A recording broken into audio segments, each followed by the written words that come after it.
Hello दोस्तों, क्या हाल है। आज फिर से हाजिर हैं लेकर यूपी की 25 बड़ी और जबरदस्त अपडेट्स, ताज़ा जानकारियां और वो ब्रेकिंग खबरें जो आपके लिए बिल्कुल काम की होने वाली है। चाहे आप आम आदमी हो या खास, अमीर हो या गरीब, बच्चे हो या बुजुर्ग, आप सबके लिए आपका DLU न्यूज चैनल खबरें लेकर आ गया है। तो देर किस बात की, फटाफट वीडियो में आगे बढ़ते हैं और सबसे पहले कौन सी खबरें खास होंगी वो देख लेते हैं। दोस्तों, गोरखपुर से एक बेहद खतरनाक घटना की खबर आई है, जहाँ नाला खुदाई के दौरान एक मकान गिर गया, लेकिन लोगों की सुरक्षा के लिए जो कदम उठाए गए वो देखना बेहद जरूरी है। उत्तर प्रदेश में मौसम बदलने वाला है और भारी बारिश के अलर्ट के साथ ही कई नदी किनारे बसे इलाकों में लोगों की सुरक्षा कैसे सुनिश्चित की जा रही है, यह अगली खबर में विस्तार से जानेंगे। देश के पहले इलेक्ट्रिक ट्रैक्टर की लॉन्चिंग ने किसानों की उम्मीदों को नया आयाम दिया है, लेकिन इसका असर उनकी जेब पर और उत्पादन पर कैसे पड़ेगा यह भी देखने लायक है। IT कंपनियों में आर्टिफिशियल इंटेलिजेंस के तेजी से अपनाए जाने से हजारों कर्मचारियों की नौकरियों पर संकट मंडरा रहा है। इसके पीछे की कहानी और इसका भविष्य पर असर जानना बेहद महत्वपूर्ण है। तो दोस्तों, ऐसे ही पूरी 25 खबरों को विस्तार से देखेंगे, लेकिन वीडियो में आगे बढ़ने से पहले अगर अभी तक आपने इस वीडियो को लाइक और चैनल को सब्सक्राइब नहीं किया है तो अभी करें, और इसके साथ ही कौन सी खबर आपके जिले या राज्य से जुड़ी थी ये हमें कमेंट में जरूर बताइए। तो चलिए शुरू करते हैं पहली खबर से। गोरखपुर से एक बड़ी खबर सामने आई है, जहां रेल नेटवर्क को नई दिशा देने वाली बाईपास रेल लाइन परियोजना को आखिरकार मंजूरी मिल गई है। देवरिया मोड़ से जुड़ने वाली इस नई लाइन के निर्माण के बाद ट्रेनों की भीड़ में भारी कमी आएगी और लंबी दूरी की ट्रेनों को बिना रुकावट के निकाला जा सकेगा। रेलवे अधिकारियों ने बताया है कि इस परियोजना से मालगाड़ियों और यात्री गाड़ियों दोनों का संचालन तेज और सुविधाजनक होगा। इसके साथ ही गोरखपुर जंक्शन पर रोजाना घंटों फंसी रहने वाली ट्रेनों को राहत मिलेगी। स्थानीय लोगों को उम्मीद है कि इससे क्षेत्र में रोजगार और आर्थिक गतिविधियों में बढ़ोतरी होगी। जरा सोचिए, अगर आपके शहर में भी ऐसा रेल बाईपास बन जाए तो सफर कितना आसान हो जाएगा। अपने विचार कमेंट में जरूर बताइए। अब बढ़ते हैं युवाओं के रोजगार से जुड़ी अगली खबर की ओर। लखनऊ से बड़ी खबर है। Uttar Pradesh skill development mission ने अब युवाओं के लिए रोजगार के नए रास्ते खोल दिए हैं। इस मिशन के तहत राज्य भर में 800 से अधिक निजी और सरकारी संस्थान साझेदार के रूप में चुने गए हैं, जो युवाओं को ट्रेनिंग देकर उन्हें उद्योगों में प्लेसमेंट दिलाएंगे। मिशन का मकसद है कि हर युवक को उसके कौशल के अनुसार नौकरी का अवसर मिले। इसके लिए युवाओं को डिजिटल और टेक्निकल दोनों तरह की ट्रेनिंग दी जाएगी। सरकार का कहना है कि अगले कुछ महीनों में लाखों युवाओं को रोजगार से जोड़ा जाएगा। युवाओं के लिए ये खबर कितनी उत्साहजनक है ना। चलिए अब बढ़ते हैं पर्यावरण और शहरी विकास से जुड़ी एक और अहम खबर की ओर। लखनऊ से आई एक अहम खबर में मुख्यमंत्री योगी आदित्यनाथ ने घोषणा की है कि उत्तर प्रदेश में नदियों के किनारे बनी सभी अवैध बस्तियों को हटाया जाएगा। मुख्यमंत्री ने कहा कि गोमती रिवाइवल मिशन के तहत नदियों के किनारे हर तरह की गंदगी और अतिक्रमण को खत्म किया जाएगा। इस मिशन के जरिए नदी के जलस्तर को पुनर्जीवित करने और उसके आसपास हरियाली बढ़ाने का काम किया जाएगा। नगर निकायों को भी साफ निर्देश जारी कर दिए गए हैं कि वे अवैध निर्माणों की सूची तैयार करें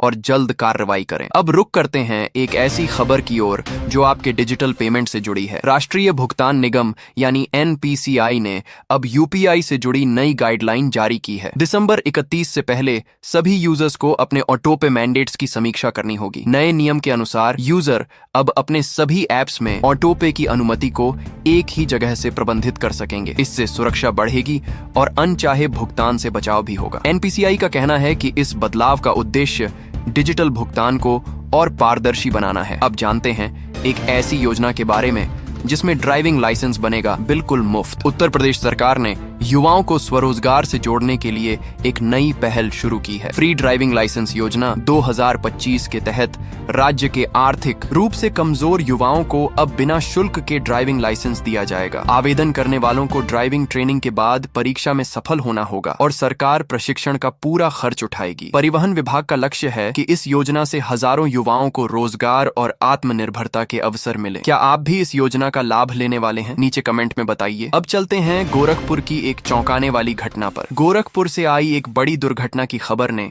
सभी को हिला दिया। शॉर्ट सर्किट की वजह से एक एम्बुलेंस में आग लग गई और कुछ ही पलों में उसका CNG टैंक फट गया। धमाका इतना जोरदार था कि आसपास के लोग दहशत में आ गए। गनीमत रही कि उस वक्त एम्बुलेंस में कोई मरीज नहीं था, वरना हादसा भयावह हो सकता था। दमकल विभाग ने मौके पर पहुंचकर आग पर काबू पाया और अब घटना की जांच जारी है। अब नजर डालते हैं रेलवे की एक राहत भरी खबर पर, जो त्योहारों में आपकी यात्रा को आसान बनाएगी। भारतीय रेल ने त्योहारों के मद्देनजर यात्रियों की सुविधा के लिए बड़ा कदम उठाया है। रेलवे ने ट्रेनों में 30 लाख अतिरिक्त बर्थ जोड़ने की घोषणा की है। इस कदम से दिवाली और छठ पूजा जैसे त्योहारों में टिकट की मारामारी में कमी आने की उम्मीद है। रेल मंत्रालय के मुताबिक ये सीटें अतिरिक्त स्पेशल ट्रेनों और बढ़ी हुई कोच क्षमता से उपलब्ध कराई जाएंगी। यात्रियों को सलाह दी गई है कि वे समय से टिकट बुक करें ताकि यात्रा में कोई दिक्कत न हो। अब बात करते हैं टेक्नोलॉजी और नौकरियों की दुनिया की एक गंभीर खबर पर। आईटी सेक्टर से आई खबर ने तकनीकी कर्मचारियों की चिंता बढ़ा दी है। एक रिपोर्ट के अनुसार एक्सेंचर और टीसीएस जैसी बड़ी कंपनियों में पुनर्गठन और रीस्किलिंग की प्रक्रिया के चलते हजारों कर्मचारियों की नौकरियों पर खतरा मंडरा रहा है। कंपनियां अब एआई आधारित सिस्टम्स को अपनाने पर जोर दे रही हैं, जिससे पारंपरिक पदों की मांग घट रही है। हालांकि विशेषज्ञों का मानना है कि नई तकनीक से भविष्य में नए अवसर भी बनेंगे, लेकिन फिलहाल सेक्टर में अनिश्चितता बनी हुई है। अब बढ़ते हैं अंतर्राष्ट्रीय सहयोग और हाईटेक परिवहन से जुड़ी एक दिलचस्प खबर की ओर। भारत अब टोल प्लाजा से मुक्त होने की दिशा में एक और कदम बढ़ाने जा रहा है। रूस, अमेरिका और यूरोप की तर्ज पर भारत में भी जीपीएस आधारित सैटेलाइट टोल सिस्टम लागू किया जाएगा। इस सिस्टम के तहत वाहनों से टोल अपने आप कटेगा, बिना किसी रुकावट के। सड़क परिवहन मंत्रालय ने बताया है कि इससे समय, ईंधन और प्रदूषण तीनों में कमी आएगी। आने वाले वर्ष तक इसका पायलट प्रोजेक्ट शुरू किया जाएगा। तो कैसा लगेगा जब देश में सफर पूरी तरह टोल फ्री महसूस होगा? कमेंट में अपनी राय जरूर लिखें। नई दिल्ली रेलवे स्टेशन पर इस बार त्योहारों के मौसम में यात्रियों की भीड़ को नियंत्रित करने के लिए रेलवे ने बड़ा कदम उठाया है। रिजर्व टिकट वाले यात्रियों के लिए स्टेशन पर अलग अलग होल्डिंग एरिया बनाए जा रहे हैं ताकि प्लेटफॉर्म पर अव्यवस्था न फैले। केवल ट्रेन के चलने से कुछ समय पहले ही यात्रियों को प्लेटफॉर्म पर प्रवेश मिलेगा। सुरक्षा जांच और टिकट सत्यापन की व्यवस्था भी सख्त कर दी गई है। रेलवे का दावा है कि इस नई व्यवस्था से भीड़ और दुर्घटनाओं में भारी कमी आएगी। अगर आपने हाल ही में नई दिल्ली स्टेशन से यात्रा की है तो हमें कमेंट में बताइए आपका अनुभव कैसा रहा। अब मौसम विभाग की एक ताजा खबर पर चलते हैं। दिल्ली में मौसम ने करवट ले ली है। ठंडी हवाओं ने दस्तक दे दी है और वैज्ञानिकों का कहना है कि यह सब ला नीना प्रभाव की वजह से हो रहा है। इस बार ठंड सामान्य से पहले आने की संभावना जताई गई है। मौसम विभाग का कहना है कि आने वाले हफ्तों में तापमान में तेज गिरावट और घने कोहरे की स्थिति बन सकती है। दिल्ली, एनसीआर समेत उत्तर भारत में सुबह और शाम के समय ठंड का असर और बढ़ेगा। इसीलिए दर्शकों, अब गर्म कपड़े तैयार रखिए, सर्दियों की आहट करीब है। अब एक धार्मिक और ऐतिहासिक कार्यक्रम की ओर चलते हैं। अयोध्या में राम मंदिर परिसर में जल्द ही देश के प्रधानमंत्री नरेंद्र मोदी एक 61 फीट ऊंचा तिरंगा फहराएंगे। इसके लिए मंदिर परिसर में सुरक्षा और आयोजन की तैयारियां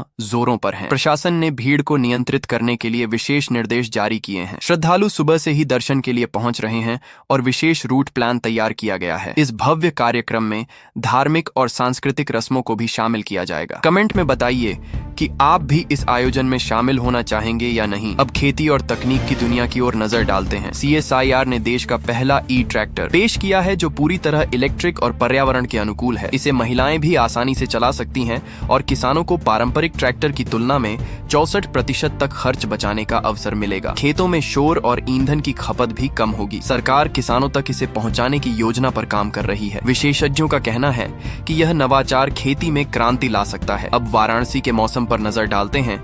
गुलाबी ठंड की शुरुआत हो चुकी है और इस मौसम में तापमान सामान्य से काफी कम दर्ज किया जा रहा है। हवा की नमी और घने कोहरे के कारण सुबह और शाम की ठंड और अधिक महसूस की जा रही है। प्रशासन ने स्कूलों और अस्पतालों में सुरक्षा और राहत की तैयारी शुरू कर दी है। मौसम विशेषज्ञों ने चेताया है कि नवंबर तक सर्दी और बढ़ सकती है। दर्शकों, अपने अनुभव कमेंट में साझा करें कि आप इस ठंड को कैसे महसूस कर रहे हैं। अब अपराध की दुनिया की एक चौंकाने वाली खबर। कर्नाटक में 21 करोड़ रुपए की सोने की डकैती का खुलासा एक सड़क हादसे के बाद हुआ। पुलिस ने पाया कि गिरोह चोरी किए गए सोने को दूसरे राज्यों में ले जा रहा था। कार पलटने के कारण इस पूरे साजिश का पर्दाफाश हुआ। बिहार और महाराष्ट्र से कई आरोपियों को गिरफ्तार किया गया। यह घटना अपराधियों के साहस और योजना के बावजूद कानून की पकड़ को दर्शाती है। उत्तर प्रदेश में एक गौरवशाली और ऐतिहासिक कार्यक्रम की तैयारी। सरदार वल्लभ भाई पटेल की 155वीं जयंती राज्य भर में धूमधाम से मनाई जाएगी। मुख्यमंत्री योगी आदित्यनाथ ने इसे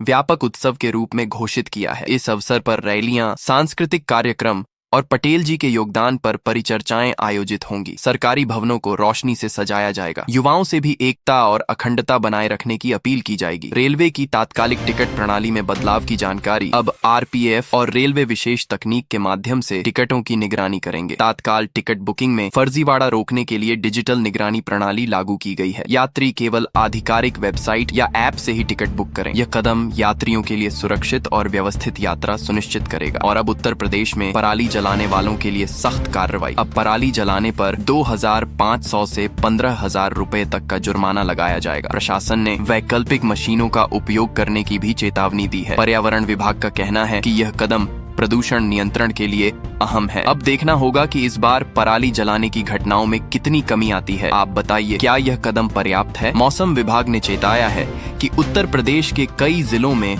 14 से 17 अक्टूबर तक भारी से अत्यधिक बारिश होने की संभावना है। बाढ़ और जल जमाव से निपटने के लिए प्रशासन ने अलर्ट जारी किया है। नदी के किनारों और निचले इलाकों में रहने वाले लोगों को सुरक्षित स्थानों पर जाने की सलाह दी गई है। स्कूल और सार्वजनिक स्थानों पर सुरक्षा इंतजाम बढ़ा दिए गए हैं। ये बारिश किसानों के लिए राहत और कुछ क्षेत्रों में परेशानी दोनों ला सकती है। दर्शकों, आप अपने इलाके में मौसम की स्थिति हमें कमेंट में बताइए। उत्तर प्रदेश में केवल 24 घंटे के भीतर 2 अधिकारियों के खिलाफ कार्रवाई की गई, जिन्होंने आरएसएस मार्च को रोक दिया था। मुख्यमंत्री योगी आदित्यनाथ ने स्पष्ट किया कि कानून और व्यवस्था की अवहेलना बर्दाश्त नहीं की जाएगी। दोनों अधिकारियों को तुरंत उनके पद से हटा दिया गया। यह कदम प्रशासन की त्वरित कार्रवाई की मिसाल पेश करता है। अब नागरिकों और सरकारी कर्मचारियों से अपेक्षा है कि वे नियमों का पालन करें। गोरखपुर में नाला खुदाई के दौरान एक मकान गिर गया, जिससे इलाके में हड़कंप मच गया। मकान में रहने वाले लोग समय रहते सुरक्षित बाहर निकाले गए। स्थानीय प्रशासन ने मलबा हटाने